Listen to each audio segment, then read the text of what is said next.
미국 학교 참관 기사. 교무실이 없는 학교에서 본 교사의 경쟁력. 미국 학교를 참관하며 제가 가장 놀랐던 점은 의외로 교무실이 없다는 사실이었습니다. 우리 학교에서는 교사들이 교무실이라는 공간에 모여 근무합니다. 그런데 미국 학교에는 그 교무실이라는 개념 자체가 없었습니다. 이유는 단순했습니다. 그분들은 교무실에서 일을 하지 않기 때문입니다. 교사들은 각자 자기 교과 교실에서 하루의 대부분을 보냅니다. 각 교과 교실에는 수업에 필요한 준비물이 이미 갖추어져 있었습니다.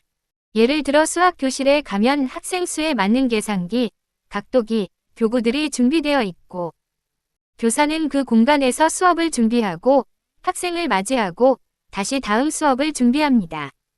교실 자체가 곧 수업과 준비의 중심 공간이었습니다. 그렇다면 회의는 어디서 할까?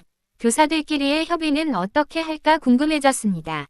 회의는 식당에서도 하고 조금 더 비공식적인 논의는 작은 카페 같은 공간에서 이루어졌습니다. 교실 하나 정도 크기의 소규모 공간에 커피 머신이 있고 필요할 때 교사들이 모여 커피 한 잔을 내려 마시며 자연스럽게 의견을 나누는 모습이 인상적이었습니다. 그때 저는 속으로 이렇게 생각했습니다. 아, 이분들의 경쟁력은 바로 여기에 있구나. 하루 종일 수업을 준비하는 데 집중할 수 있는 구조. 그 자체가 교사의 전문성을 키우고 있었습니다. 반면 우리 학교의 교무실을 떠올려 보았습니다. 교무실은 교과와 직접 관련된 공간이라기보다는 교육행정과 업무 처리를 위한 공간에 가깝습니다. 이런 구조 속에서 과연 교사가 가르치는 사람으로 충분히 서 있을 수 있을까 하는 생각이 들었습니다. 지금도 잊히지 않는 한 장면이 있습니다. 어느 중학교에서 근무할 때였습니다. 기획 업무를 담당하던 분께 부장 선생님께서 이렇게 묻더군요. 과목이 뭐죠? 6월이 다 되어가는 시점이었습니다.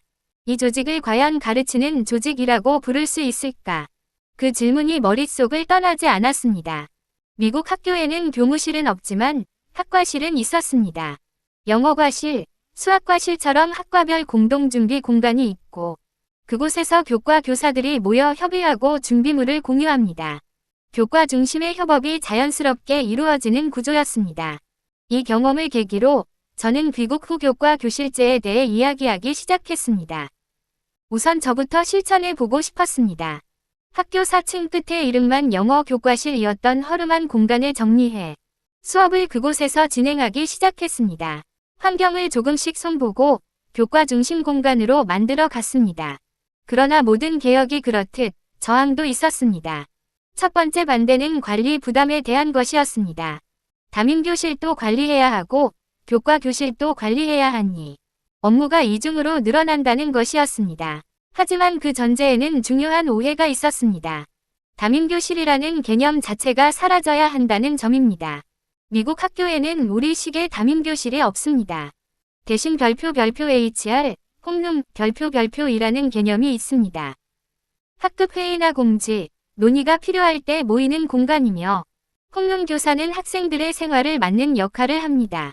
학생들에게 전용 교실이 따로 있는 구조가 아닙니다. 지금 우리나라 고등학교에서 실시되는 이동 수업과 유사한 방식입니다. 두 번째 반대는 교과 교실제는 부분적으로는 불가능하다는 점이었습니다. 같은 공간을 과별로 하나씩 나누어 쓰다 보니 책임이 분산되고 사용 시간 조정도 불편해졌습니다. 결국 교사들은 교과 교실제에 대해 탐탁지 않은 반응을 보이게 되었습니다. 사실 교과 교실제는 공간만 바꾼다고 되는 일이 아닙니다. 학교 시스템 전반이 함께 바뀌어야 합니다. 미국이나 영국 학교를 보면 복도에 개인 사물함이 있고 학생들이 쉬거나 머무를 수 있는 공간도 마련되어 있습니다. 학생들은 자기 물건을 관리하고 이동 속에서 휴식을 취할 수 있습니다. 하지만 이런 전제가 마련되지 않은 상태에서 교과 교실제만 도입되다 보니 교사들은 책임이 늘었다고 느끼고 학생들은 하루 종일 이동만 한다는 불만이 나올 수밖에 없었습니다. 그럼에도 불구하고 교육부는 제 의견을 받아들이려 노력했고 한겨레 신문에서도 교과 교실제를 지면 한쪽을 할애해 보도해 주었습니다.